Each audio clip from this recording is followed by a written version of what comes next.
యేసుక్రీస్తునాథుని యందు మిగిలి ప్రియ సహోదరి సహోదరులారా, జీవస్వరం అనుదిన దైవవాక్య పరిధిలోనికి మీకందరికీ స్వాగతం, సుస్వాగతం. ప్రియమైన సహోదరులారా, సువార్త ప్రచారానికి ఒక నూతన భావాన్ని మన కొసగుతున్నటువంటి వేదపఠన భాగమే యోహాను సువార్త 1వ అధ్యాయం 19 నుంచి 28 వరకు ఉన్నటువంటి వేదపఠన భాగం. ప్రియులారా, ఈ వేదపఠన భాగములో బప్తిస్మ యోహానుతో ఫరిసేయులు, సదూకీయులు వచ్చి కొన్ని ప్రశ్నలు అడగడం, యోహాను దానికి ఇస్తున్నటువంటి సమాధానాన్ని మనం చూస్తూనే ఉన్నాము. యూదుల యొక్క ముఖ్యమైనటువంటి లేక మత కేంద్రమైనటువంటి యెరూషలేము నుంచి మతానికి చెందినటువంటి పెద్దలు యోహాను గురించి తెలుసుకోవడానికి వీళ్ళని పంపుతున్నారు. వీరు వచ్చి యోహాను గారిని, బప్తిస్మ యోహాన్ని, నువ్వు ఎవడవు అని అడుగుతున్నారు. దాని తర్వాత నువ్వు ప్రవక్తవా, ఏలియావా అని అడుగుతున్నారు. కానీ యోహాను గారు ఇస్తున్నటువంటి సమాధానము నేను ఎవ్వరు కాదు అని ఆయనకి ఇస్తున్నారు. ఉదాహరణకి, నువ్వు ప్రవక్తవా అని అడిగినప్పుడు ఆయన కాదు అని అంటున్నారు. నువ్వు మెస్సయ్యవా అని అడిగినప్పుడు ఆయన కాదు అంటున్నారు.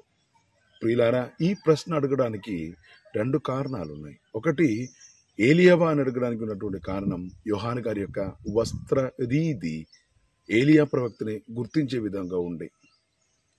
నువ్వు ప్రవక్తవా అని అడగడానికి ఉన్నటువంటి కారణం ఆయన యొక్క మాటలు ఆ ప్రాంత ప్రజలందరినీ కూడా కదిలించే విధముగా, వారందరూ కూడా తమ యొక్క పాపములు ఒప్పుకొని బప్తిస్మ యోహానుచే బప్తిస్మ పొందడానికి వాళ్ళు సిద్ధముగా ఉన్నటువంటి సమయంలో అడుగుతున్నారు, ఉన్నటువంటి సమయమే. కావున ఈ 2 ప్రశ్నలు కూడా యోహాను గారు నేను కాదు అని అంటున్నారు. ప్రియమైన సహోదరులారా, కావాలనుకుంటే యోహాను గారికి చెప్పవచ్చు. ఎందుకంటే ఆయన నూతన ఏలియా ఆయనే అని యేసుప్రభువే స్వయాన సాక్ష్యం ఇచ్చుచున్నారు, ఆయనను పిలుస్తున్నారు. అదేవిధంగా దాదాపు 400 సంవత్సరాల వరకు ఇజ్రాయేల్లో ఒక ప్రవక్త కూడా లేకుండే. కావున అకస్మాత్తుగా ఆయన ఒక ప్రవక్తగా వచ్చినప్పుడు ఆయన యొక్క మాటలు విని ఆ ప్రాంత ప్రజలందరూ కూడా కదిలినప్పుడు వారందరూ కూడా ఆయన ప్రవక్తవా అని అడుగుతున్నారు. ప్రియమైన సహోదరులారా, యోహాను గారు ఎందుకు ఈ 2 కూడా కాదు అని అన్నారండి? ఆయన తన యొక్క జీవితంలో తనకంటే ఎక్కువగా దేవునికి ముఖ్యమైనటువంటి స్థానాన్ని ఇచ్చారు. ఇంకొక మాటలో చెప్పాలండి, ఆయన దేవునికి సాక్షిగా జీవించడానికి ప్రయత్నం చేస్తున్నారు. ప్రియమైన సహోదరులారా, మనమందరం నూతన సంవత్సరంలో అడుగుపెట్టి ఉన్నాము. మనం వట్టి మాటల కంటే దేవునికి వాక్యాన్ని ప్రచురించడానికి, దేవునికి సాక్షిగా మారడమే అతి ముఖ్యమైనటువంటి సువార్త ప్రచారం అని ఈ యొక్క వాక్యం మనకు నేర్పిస్తున్నారు.